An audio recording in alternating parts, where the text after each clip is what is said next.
Você já teve coronavírus? Chegou a desenvolver a doença da Covid-19? Conhece alguém próximo que teve isso? Ou a história de alguém que passou por esse tipo de infecção e depois teve alguma complicação ocular, algum problema visual? Então, hoje eu vou te contar a história da Fátima, que teve esse problema há 4 meses e procurou atendimento médico. Foi um problema que ocorreu também com 3 outras pacientes na semana passada, que eu presenciei, e por isso eu decidi trazer isso para você como forma de orientação e um pouco de conhecimento sobre essa doença muito nova, que tem acometido diversos sistemas e órgãos, e agora eu resolvi trazer algumas coisas sobre os olhos. Vem comigo! Se você ainda não me conhece, meu nome é Marcos Massotti e eu criei esse canal com o objetivo de prevenção de cegueira e trazer conhecimento para você sobre a saúde ocular e como preservá-la. Como eu presenciei 4 casos de pacientes que tiveram o coronavírus há poucos meses atrás e logo depois desenvolveram problemas oculares significativos, isso me chamou a atenção, eu fui buscar mais informações sobre o assunto para trazer para você. Até então, o que tínhamos de concreto no dia a dia do consultório era o aumento de queixas relacionadas à síndrome do olho seco, porque as pessoas estavam reclusas com isolamento social, distanciamento social, e tudo agora ficou muito mais digital. A gente está usando muito mais computador, o pouco que a gente fazia presencial, como acesso a bancos, repartições públicas, cursos, escola, acabou virando digital. A gente está agora fazendo tudo online ou home office. E isso também colaborou para o aumento das queixas de superfície ocular, ressecamento, olho vermelho, ceratites. Eu já falei bastante aqui nesse canal sobre síndrome do olho seco, do que se trata. Se você ainda não viu, procura aqui no nosso feed ou no Facebook, que você vai ficar bem orientado a respeito. E agora, o que a gente está começando a ter são as complicações um pouco diferentes disso, relacionadas às possíveis sequelas da ação do coronavírus sobre a saúde ocular, que foi o que aconteceu com a Fátima. Agora já estão começando a sair alguns estudos científicos comprovando realmente a presença da ação do coronavírus nos olhos. Em diversos estudos publicados nos Arquivos Brasileiros de Oftalmologia, que é a nossa principal publicação do Conselho, mostra que entre 30% e 40% das pessoas apresentam conjuntivite quando estão com a doença da Covid-19, principalmente nos pacientes mais sintomáticos, e que em 18% desses casos em que foram pesquisados pacientes que estavam internados com as complicações da Covid, apresentavam a presença do vírus dentro das células da conjuntiva, que é essa parte branca do olho. Se você tiver alguma dúvida, eu já fiz alguns vídeos nesse canal falando sobre as partes do olho, desde a córnea, conjuntiva, o fundo do olho. Dá uma olhada aqui no meu feed que esses vídeos estão disponíveis para você. Um outro estudo interessante e recente foi feito na Faculdade de Medicina da USP, especificamente na Clínica Oftalmológica da Faculdade de Medicina da USP, aqui em São Paulo, que mostrou um caso de um paciente jovem que tinha tido a doença da Covid-19 e começou a apresentar uma coroidite. A coroidite é uma infecção bem profunda lá no fundo do olho, um tecido que reveste toda a retina. A coroide é um tecido vascular, é como se fosse um emaranhado de vasos que fica entre a retina e a parede ocular. Eu vou te mostrar isso aqui no meu modelo de olho. Olha só. Aqui é um modelo representativo do nosso olho, aqui é a parte da frente do olho, aqui o fundo do olho, o nervo óptico. Então, o que esse paciente teve foi uma inflamação desse tecido vascular aqui, ó. Nós temos aqui a parte mais superficial, que é a nossa conjuntiva, e a esclera, que é aquela parte branca do olho. Quando você remove a esclera, aparece esse tecido aqui, ó, que é um tecido, é um emaranhado de vasos. É só praticamente um novelo de vaso. E o coronavírus atacou essa camada do olho do paciente e aqui por dentro do olho, quando esse paciente foi examinado, a infecção na coroide estava aqui dentro já, passando da coroide para a retina, uma vez que as duas são muito íntimas. Então a infecção começou na coroide, nessa camada vascular, depois se estendeu através da retina, inflamou a retina e formou o que a gente chama de coroidite. A coroidite é um tipo de inflamação que pode ser infecciosa ou não e leva geralmente a hemorragias na coroide, podendo atingir a retina, causando geralmente uma perda de visão grave e algumas vezes pode ser irreversível. Portanto, a melhor solução é o diagnóstico precoce e o tratamento precoce, que são pilares aqui que a gente sempre fala nesse canal. Dando sequência aqui à história clínica da Fátima, ela procurou atendimento médico e me chamou a atenção pelo fato de já ser a quarta paciente em uma semana, praticamente menos de 10 dias eu presenciei a história de 4 pacientes, todas do sexo feminino, e como o caso dela foi o caso mais rico, mais cheio de detalhes, eu resolvi trazer para exemplificar para você.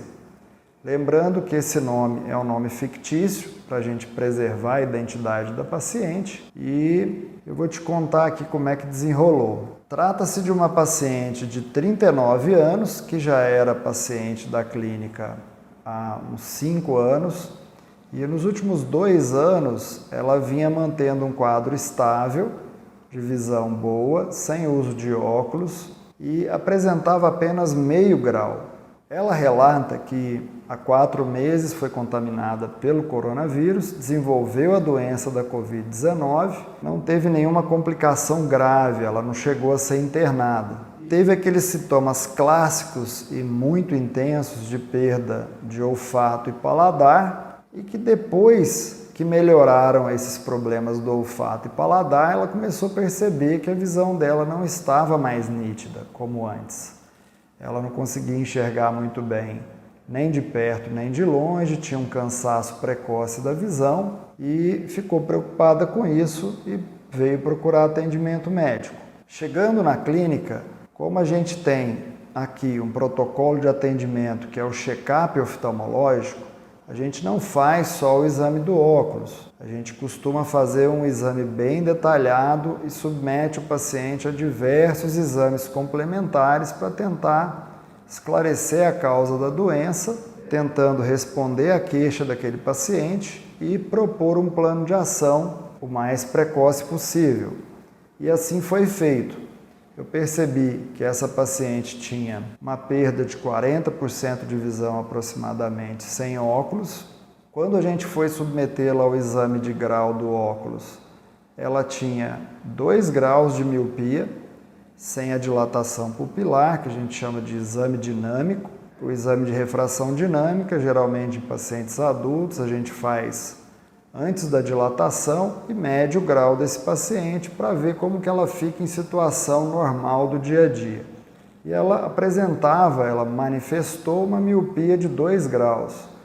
Eu achei aquilo muito estranho, porque a equipe já conhecia a história clínica dessa paciente e ela apresentava meio grau, há menos de 2 anos no último exame. No exame biomicroscópico, que eu também já expliquei aqui no canal, dá uma olhadinha no nosso feed, a gente analisa toda a superfície ocular e foi constatado olho vermelho, uma síndrome do olho seco um pouco mais severa do que ela costumava ter, a gente chama de uma síndrome do olho seco moderada, um pouquinho de ceratite, que é um pontilhado na córnea, e isso gera desconforto, uma certa irritação, podendo até levar um pouquinho de baixa de visão também. Lembrando que essa paciente relatou que, pelo fato de trabalhar com assistência social, ela tinha muitos papéis, muita burocracia para ajudar as pessoas e usava muito mais leitura, principalmente nesses últimos 6 meses, e acabou que foi convertida também a trabalhar muito com o celular e o computador. Então ela vinha tendo um aumento de esforço visual nos últimos 6 meses. Essa paciente foi submetida em seguida a um exame de campo visual, que é a perimetria computadorizada. Eu também já falei muito sobre esse exame aqui no canal quando a gente tratou sobre assuntos de glaucoma e retina. O campo visual é um exame que mede o campo de visão daquela pessoa sem que ela fique olhando para os lados. Quando você está olhando em frente para um ponto fixo, a gente tem como medir o alcance do seu campo de visão. E ela perdeu muito campo de visão, teve uma redução do campo que chega em alguns locais a 70, 80, 90 graus, ela teve uma redução para 20 graus de campo de visão e perdeu bastante a sensibilidade ao contraste, ou seja, a retina dela estava captando menos luz ou fazia muito mais esforço para captar a mesma quantidade de luz. Isso eu achei muito estranho, porque quando ela foi examinada pela equipe médica, o fundo de olho estava normal, os exames de retinografia, mapeamento de retina mostravam uma retina absolutamente normal, nenhum sinal de dano ao nervo óptico. Na tomografia de retina, existe um aparelho chamado OCT, que é o tomógrafo de coerência óptica. Ele faz como se fosse cortes histológicos da retina, como se ele dissecasse a retina ao vivo para a gente, e a gente consegue analisar camada por camada dessa retina, que é o principal órgão responsável pela captação da imagem, captação da luz, tecnicamente falando, e não tinha nada de errado na tomografia da retina. Quando a gente dilatou a pupila dessa paciente, fez o exame de refração novamente sob cicloplegia, que é quando a gente paralisa a musculatura interna do olho para que ele mostre todo o grau que esse olho tem, essa paciente inverteu de uma miopia inicialmente constatada na refração dinâmica. Com a dilatação, ela teve um resultado de exame que mostrou a hipermetropia de 1,5 grau, 1,5.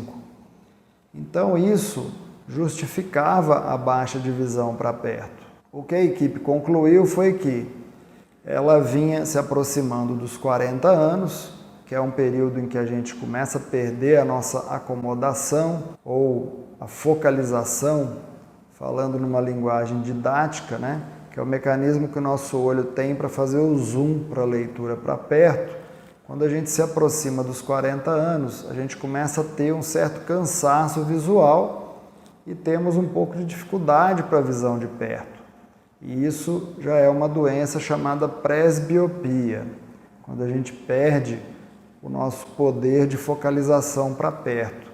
Como ela vinha fazendo muito esforço visual para perto, usando muito computador, muito celular, preenchendo muito papel para ajudar as pessoas com o trabalho de assistência social, o que ficou constatado é que ela estava fazendo um fenômeno chamado espasmo de acomodação, ou seja, de tanto esforço que ela fazia para poder enxergar de perto, a musculatura contraía tanto que da hipermetropia, que é mais 1,5, ela invertia para -2, ela ficava míope, o olho travava naquela situação de contração, e aí na hora que ela ia trocar a visão de perto para longe, ela não conseguia enxergar de longe, ela simplesmente ficava paralisada naquela situação de focalização para perto. Nesses casos, o que a gente recomenda? Se você não usa óculos e tem que ficar submetido muito tempo com a visão de perto, fazendo leitura, computador, celular em excesso de tempo, faça algumas pausas durante essa atividade. Durante uma leitura muito prolongada, seja no computador ou no livro ou no celular, A cada 1 hora, descanse 20% do tempo. Existem algumas recomendações do Ministério do Trabalho que são feitas para pessoas que trabalham com telemarketing, por exemplo, que ficam ali muitas horas no computador, mas elas servem também para qualquer cidadão, para qualquer pessoa, porque previnem tanto lesões oculares quanto lesões articulares, como lesões de esforço repetitivo, tanto nos punhos, dedos, coluna cervical, musculatura, contraturas. Então é bom respeitar isso. Primeira dica, dar intervalos de pelo menos 20% do tempo e nesses intervalos você tem que sair da cadeira, levantar, procurar fazer algum alongamento. Se tiver alguma janela onde você trabalha, procura olhar para o infinito. E aonde que é o infinito? Tudo que for acima de 6 metros é considerado infinito. Olhar para frente, olhando para uma figura longe ou uma paisagem, isso promove um descanso, um relaxamento desse mecanismo de acomodação. E com isso você vai prevenir o que a gente chama de espasmo de acomodação. Aqui atrás dessa parte preta do olho, existe um conjunto de músculos chamado músculo ciliar. Quando a gente está focalizando para perto, existe esse mecanismo muscular que sofre cansaço. E esse cansaço é igual quando você vai na academia. Você fica um tempão lá, por exemplo, contraindo a sua musculatura. Depois de 10, 15 repetições, você pode ter um cansaço, aquela fadiga, aquela dor. O músculo ciliar também se cansa. Então é importante você relaxar a cada hora trabalhada, pelo menos 20% de relaxamento, olhando para o infinito. E não adianta sair do computador e ir para o celular. Tem que levantar da cadeira, de preferência fazer um alongamento, dar alguns passos e aí sim voltar ao seu trabalho. Segunda dica importante. Pega uma garrafinha com água, coloque do seu lado, perto da sua mesa de trabalho, porque muitas vezes você não tem como ficar saindo, levantando para ir tomar água. Isso é um hábito fundamental.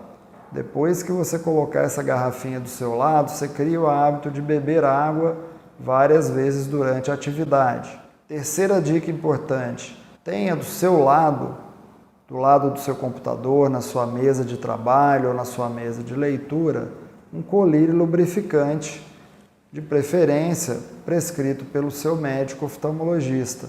E divida aquele período de trabalho em pelo menos 4 ou 5 intervalos para que você pingue o seu colírio lubrificante durante a sua atividade laboral. Eu já fiz aqui nesse canal um vídeo só explicando como que se pinga o colírio da maneira correta, mais prática.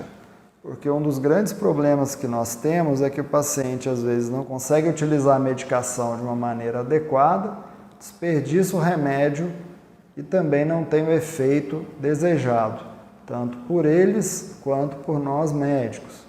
Então, dica 1, intervalos entre o uso do computador ou leitura de até 20%, se possível, beber água com bastante frequência e a terceira dica, usar um colírio lubrificante para manter a superfície do seu olho muito bem hidratada. Eu já fiz aqui no canal alguns vídeos falando sobre o olho seco e o ressecamento da córnea e qual o impacto disso na baixa de visão e na baixa de rendimento no seu trabalho, levando a um cansaço precoce nessas atividades e quando você chega no final do dia você está cansado e exausto. Não está rendendo muito bem no trabalho como estaria se tivesse controlado isso durante a atividade. O que sabemos até agora, cientificamente, sobre a ação do coronavírus nos olhos? Como eu já falei anteriormente, os estudos mostram a presença da conjuntivite, que é a inflamação e infecção dessa superfície branca do olho, em até 40% dos casos de pacientes com a COVID, ou seja, com a doença manifesta pelo coronavírus. 18% dos pacientes internados foram analisados em um estudo mostrando a presença do vírus dentro das células da conjuntiva. E agora, recentemente, em um estudo aqui da Clínica Oftalmológica da Universidade de São Paulo, mostrou uma coroidite, ou seja, uma inflamação profunda pegando a parte vascular profunda do olho, que mostra também que a presença do vírus na corrente sanguínea pode alterar a parte vascular do olho. A gente sabe que o coronavírus já tem mostrado em diversos estudos complicações vasculares recentes, tanto no pulmão, coração, rins e sistema nervoso central, podendo inclusive desencadear manifestações tardias de lesão vascular. Existem históricos de paciente com AVC tardio, depois de meses da infecção do coronavírus, e a síndrome pós-Covid, que é um cansaço e complicações vasculares pulmonares, podendo levar a fibrose. E como sendo um vírus bastante ativo para o nosso sistema circulatório e vascular, justifica o fato desse paciente jovem ter tido complicações na coroide, que é uma camada do nosso olho extremamente vascular. Então a gente já sabe, cientificamente comprovado, que o vírus pode entrar tanto pela superfície do olho, através das conjuntivites, a presença do vírus na lágrima também foi detectada, como pode penetrar no nosso olho de dentro para fora, ou seja, pelo sistema vascular do olho. É uma doença muito nova, estamos aprendendo muito com ela e passo a passo vamos vendo no dia a dia as suas complicações e o seu potencial de dano. No caso da nossa paciente de hoje, da nossa personagem de hoje, realmente não era nada de defeito mecânico no olho. Graças a Deus a gente fez diversos exames e não detectamos nenhum problema direto no olho. Mas como ela tinha muita alteração do campo visual, a equipe suspeitou de algum dano no sistema nervoso central. Pode ter tido alguma complicação vascular cerebral. Então, foi solicitado para essa paciente que ela fizesse uma ressonância magnética do crânio e encaminhei para um neurologista, pedi ajuda para tentar detectar alguma lesão cerebral que pode sim alterar o campo visual. O nosso olho é como se fosse uma janela do cérebro. Então ele é ligado direto no nosso cérebro através do nervo óptico. Então as lesões cerebrais, vasculares ou não, podem alterar o nosso campo visual sem que o globo ocular tenha sido envolvido diretamente neste evento. Portanto, exames complementares e acompanhamento do neurologista vai ser de grande valia, e assim que eu souber a resposta do que houve de fato com essa paciente, eu volto aqui e termino essa história para vocês. Como já sabemos, a doença da Covid-19 causada pelo coronavírus, ela transmite-se, entre outras formas, pelo contato direto, tanto com a respiração quanto com fluidos do paciente. Secreção nasal, saliva, até mesmo pela lágrima. Então, o uso da máscara e os cuidados com a higienização das mãos e das superfícies, ou objetos como celular, chave de carro, maçaneta, controle de portão eletrônico, até mesmo o controle remoto de televisão, tudo que você compartilha tem que ser higienizado. E lembrando que o uso da máscara é fundamental. Não adianta você ficar tirando e pondo a máscara, põe a máscara no bolso, ou você põe a máscara pegando sempre pelas hastes, pelo elástico, tira para poder descartar. Não adianta ficar pondo a mão na parte externa da máscara e depois você coça o olho, coça o nariz. Isso aí não vai te proteger em nada, dá uma sensação falsa de proteção. Essa é a primeira dica. Se você teve a doença pelo coronavírus, ou seja, a Covid-19, procure também um oftalmologista. Faça um exame oftalmológico, principalmente se essa doença já tem mais de 3 meses, porque você pode ter alguma complicação oftalmológica e se a gente detectar isso no começo, será de grande valia e poderemos te ajudar com mais eficiência. Aqui no nosso canal eu procuro trazer para você informações recentes, informações isentas de interesse, mas sempre focando nos nossos pilares, que é o diagnóstico precoce e o tratamento precoce. O acesso à informação, a meu ver, é a principal ferramenta que você tem para cuidar da saúde ocular e prevenir a cegueira. Eu quero te agradecer muito por ter interesse por esses assuntos de saúde ocular e te dizer que, se esse vídeo foi útil para você, compartilhe com o maior número de pessoas possível para que essas informações possam alcançar mais e mais pessoas. E deixe aqui nos comentários suas dúvidas sobre também outros conteúdos que sejam do seu interesse, principalmente conteúdos novos como esse que eu trouxe hoje, que a gente ainda tem poucas informações, mas de alguma forma podemos contribuir tecnicamente com o aumento das informações que você tem acesso. Muito obrigado.